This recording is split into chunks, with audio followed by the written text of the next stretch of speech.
Anggota DPRD Kota Ambon, Yusuf Wali, mengatakan program pengelolaan banjir yang diluncurkan pemerintah pusat bertujuan meningkatkan kesiapan para pemangku kepentingan dalam mengelola dan mengurangi resiko banjir melalui pendekatan pengelolaan banjir terpadu di wilayah sungai. Menurut Wali, program Flood Management in Select River Basin (FMSRB) atau pengelolaan banjir di wilayah sungai sangat tepat diadopsi oleh pemerintah Kota Ambon dalam mengatasi persoalan banjir.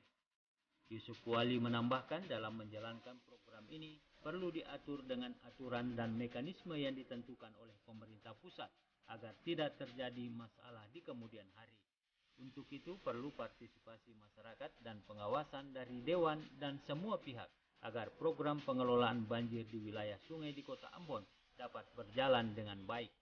Yusuf Wali juga meminta warga Kota Ambon untuk tidak membuang sampah di sungai dan selokan mengingat musim hujan sudah dekat.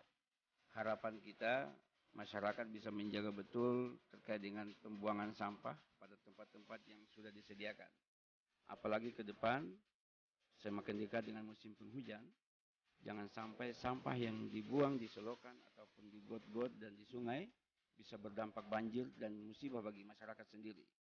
Hal ini tidak kita inginkan, sehingga kerjasama yang baik antara masyarakat, dinas pemerintah kota dalam hal ini dinas lingkungan hidup dan persampahan bisa berjalan baik.